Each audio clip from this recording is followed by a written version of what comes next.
Salut à tous et bienvenue sur la chaîne Le Coach. Dans cette vidéo, je vais analyser le match qui a opposé l'Olympique de Marseille à Villarreal en 8e de finale aller de l'Europa League et qui s'est conclu par la victoire écrasante de l'Olympique de Marseille 4-0. Le coach français Jean-Louis Gasset a mis en place un 4-3-3 avec Paul Lopez au but, Merlin arrière gauche, Balerdi et Mbemba en tant que défenseurs centraux et Klose en tant qu'arrière droit.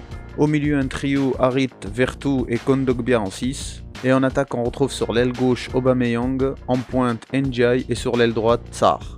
De son côté, le coach espagnol Marcelino a mis en place son habituel 4-4-2 avec Reina au but, Coensena arrière gauche, Bailly et Mandy en tant que défenseurs centraux et Mosquera en tant qu'arrière droit. Au milieu, on retrouve sur l'aile gauche Alex, sur l'aile droite Akomash et en milieu central Coquelin et Santi. Et un duo d'attaquants Guedes et Gérard Moreno. Tout au long de la partie, la formation de Villarreal ne changera pas et restera avec un stable 4-4-2. Alors que l'Olympique de Marseille passera en 3-5-2 lorsqu'ils sont en possession du ballon. Avec les arrières Klose et Merlin qui montent pour rejoindre la ligne des milieux sur les ailes. Et de son côté, l'attaquant de pointe Ndiaye descend au milieu pour jouer en tant que 10. De l'autre côté, Kondogbia descend assez bas pour rejoindre la ligne de défense et permettre les sorties de balles. Et de l'autre côté, Aubameyang et Sarr forment un duo d'attaquants, mais qui reste suffisamment écarté. L'objectif du coach français Gasset est d'attirer un milieu de terrain espagnol pour le faire sortir sur les arrières, comme ici sur Klose, pour créer un espace dans le dos de la ligne des milieux, permettant ainsi à un joueur marseillais de plonger et de recevoir le ballon dans l'espace libre. Ce qui offre aux joueurs marseillais suffisamment de temps et suffisamment d'espace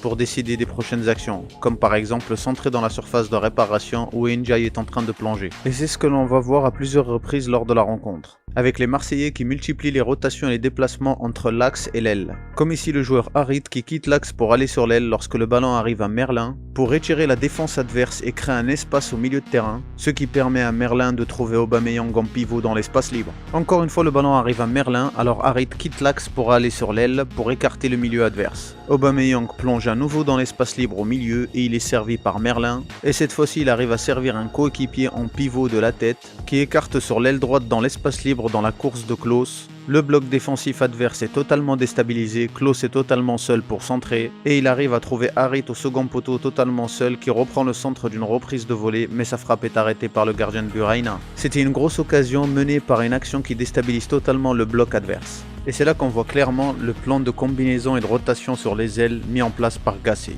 Avec le milieu central Harit qui se propose sur l'aile gauche lorsque le ballon arrive à Merlin pour combiner et se déplacer et créer des espaces. Avec Merlin qui finit en tant qu'ailier gauche et Harit qui est descendu à la place d'arrière gauche. De l'autre côté, c'est le même plan de jeu, la seule différence que les acteurs sont différents. Avec Klose qui monte haut sur l'aile et de son côté Vertu qui descend en tant qu'arrière droit et qui va chercher à créer des combinaisons avec Klose et Sarr sur l'aile droite.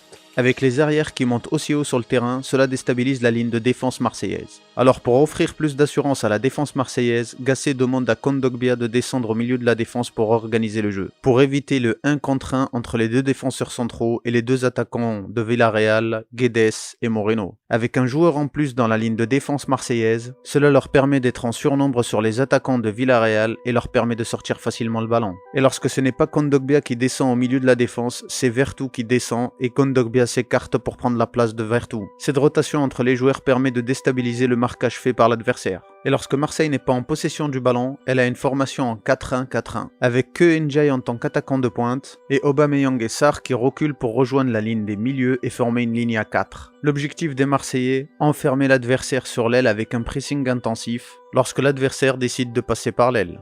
Que ça soit sur l'aile droite avec le bloc des milieux qui vient enfermer l'adversaire sur l'aile droite avec Sarr et Klose qui montent très haut pour presser l'adversaire, ou sur l'aile gauche avec Aubameyang, Harit, Kondogbia et Merlin qui viennent enfermer aussi l'adversaire pour l'empêcher d'avancer et récupérer le ballon. Alors pour contrer ce type de pressing sur les ailes, les joueurs de Villarreal vont décider de passer par l'axe, avec d'abord le ballon qui arrive sur l'aile pour attirer le bloc marseillais sur l'aile, ce qui crée un espace libre important au milieu dans lequel Moreno va venir plonger et il va être servi avec une passe axiale par son coéquipier. Mais malgré tout, les Marseillais arrivent à revenir dans l'axe pour enfermer Gérard Moreno et récupérer le ballon très haut, pour immédiatement partir en attaque avec un jeu direct vers l'avant. Encore une fois, les joueurs espagnols vont tenter le même jeu en attirant le bloc adverse sur l'aile, puis immédiatement chercher Moreno en pivot dans l'axe qui va servir Guedes et qui va prendre le dessus sur le défenseur phocéen. Avec ce type de passe axiale et après avoir attiré l'adversaire sur un côté, Cela permet de contrer le pressing et la ligne des milieux marseillaises. À nouveau la même action, on va venir chercher Moreno dans l'espace libre entre les deux lignes marseillaises pour contrer le pressing et la ligne haute des Marseillais. Et immédiatement sans contrôle, Moreno va jouer avec un long ballon en pivot dans le dos de la défense marseillaise. Mais la défense marseillaise couvre bien. C'était une belle action espagnole pour contrer le bloc marseillais. Encore une fois, on va venir chercher Moreno dans l'espace libre entre les deux lignes et en combinant avec son coéquipier sur l'aile droite, ils prennent le dessus sur la ligne des milieux marseillaises, ce qui leur permet de trouver un coéquipier face au jeu qui lance Guedes en profondeur dans le dos de la défense phocéenne. Malgré que les Espagnols ont réussi à quelques reprises à déstabiliser le bloc marseillais et contrer le pressing, ils n'ont pas réussi à menacer les buts du gardien Pau Lopez. De leur côté, les Marseillais vont multiplier les combinaisons et les jeux en triangle et les déplacements sur les ailes, avec ici Ndiaye qui planche sur l'aile gauche pour combiner avec Harit et Merlin, et avec plusieurs mouvements et rotations dans les postes, ce qui complique totalement le marquage des Espagnols, et permet aux Marseillais d'avancer tranquillement jusqu'à la surface de réparation adverse. Et lorsque le jeu est bloqué sur l'aile gauche, on va venir immédiatement chercher Klose sur l'aile droite, et un autre trio des combinaisons se forme avec Vertu et Sarr, qui est lancé en profondeur dans le dos de la défense espagnole et qui arrive à prendre le dessus sur son opposant direct pour centrer au point de penalty. Et c'est de là que vient le premier but, avec un développement du jeu initial sur l'aile droite, ce qui écarte la défense espagnole et permet aux Marseillais de trouver Ndiaye au milieu de la défense, avec un long ballon qu'il contrôle facilement et il arrive à se retourner pour servir Klose sur l'aile droite, qui centre pour la tête de Vertu. 1-0 pour l'Olympique de Marseille.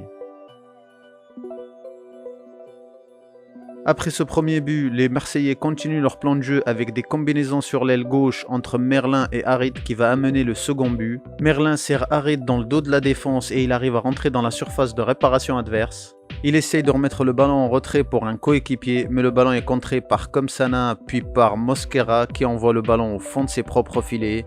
2-0 pour l'Olympique de Marseille. Jean-Louis Gasset gère bien la rencontre tactiquement et son équipe applique parfaitement le plan de jeu. Ils arrivent encore à enfermer l'adversaire sur l'aile pour récupérer le ballon très haut sur le terrain et aller directement menacer les buts de Reina avec une grosse occasion.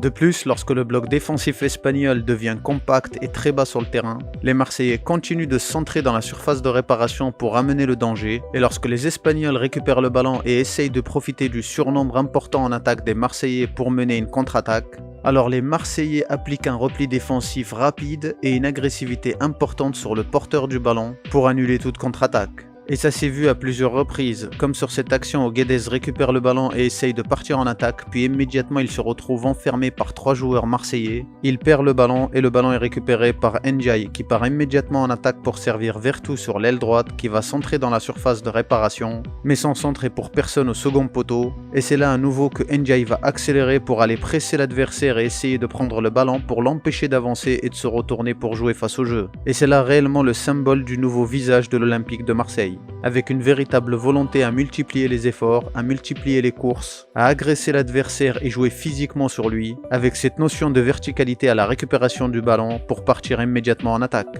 Et le troisième but marseillais est l'exemple parfait de ce que je viens de citer, avec les Espagnols qui essayent de développer le jeu sur l'aile gauche, puis immédiatement les Marseillais viennent enfermer l'adversaire sur l'aile. Le ballon est facilement récupéré par les Marseillais qui immédiatement vont partir en attaque, avec Ndiaye qui va jouer une passe verticale dans le dos des milieux et de la défense espagnole pour Harit, qui accélère sur quelques mètres puis lance en profondeur Sarr, qui arrive à rentrer dans la surface de réparation adverse et se fait faucher par le défenseur Mosquera, ce qui donne un penalty pour les Olympiens. Alors qu'au départ de l'action, ils étaient à 30 mètres de leur but, en 2 passes verticales, ils se sont retrouvés dans la surface de réparation adverse avec un penalty au bout. Le penalty est transformé par Aubameyang, 3-0 pour l'Olympique de Marseille.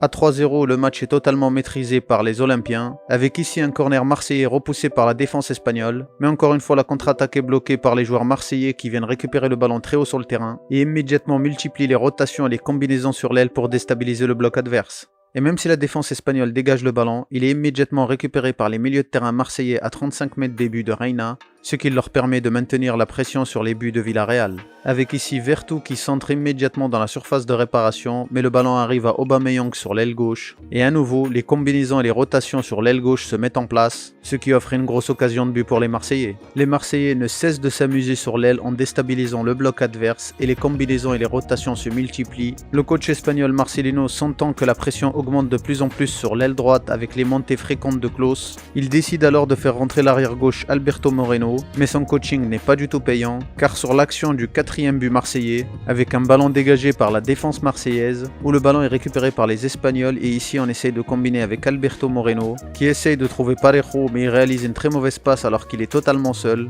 Le ballon est évidemment perdu et il est récupéré par les Marseillais qui partent immédiatement en attaque, avec Harit qui accélère et qui arrive à 35 mètres des buts de Reina, puis il sert avec un ballon en profondeur dans le dos de la défense espagnole pour Aubameyang, qui réalise un piqué magistral de l'aile gauche à angle fermé pour lober Reina, 4-0 pour l'Olympique de Marseille. 2 minutes après le 4e but, les Espagnols perdent à nouveau le ballon et les Marseillais partent immédiatement en contre-attaque, à l'image de Sarr qui accélère sur l'aile droite et prend le dessus sur Parejo, puis Moreno l'arrière gauche qui arrive en retard, fait une faute sur Sarr et prend le second carton jaune, puis carton rouge. Les Espagnols finissent à 10. Le score en restera là pour les 8e allées de l'Europa League. L'Olympique de Marseille a réussi à totalement dominer Villarreal avec des combinaisons et des rotations sur les ailes qui ont permis de déstabiliser le bloc défensif adverse. Le coach Jean-Louis Gasset, qui a été licencié lors de la Coupe d'Afrique des Nations en Côte d'Ivoire, a réussi à donner un nouveau visage et un nouveau souffle à l'Olympique de Marseille qui était en manque de vitesse. Et surtout, on peut voir une véritable envie et une volonté de se battre sur le terrain pour les Marseillais qu'on ne voyait pas depuis le début de saison. De son côté, le coach espagnol Marcelino n'a pas su répondre aux défis tactiques que lui a mis le coach français Jean-Louis Gasset. De plus, il a maintenu sa seule tactique et sa formation en 4-4-2, alors qu'elle prenait totalement l'eau sur les ailes. Enfin, les changements qu'il a réalisés n'ont pas apporté de solution à l'équipe. Au contraire, cela a condamné Villarreal à partir de Marseille avec une lourde défaite. Nous sommes très loin du Villarreal d'Unai Emery qui a remporté l'Europa League il y a 3 saisons. En attendant le match retour, si le contenu vous a plu, n'hésitez pas à partager et à liker, c'est important pour la réussite de la chaîne. Et moi je vous dis à dans une prochaine analyse et une prochaine vidéo. Ciao!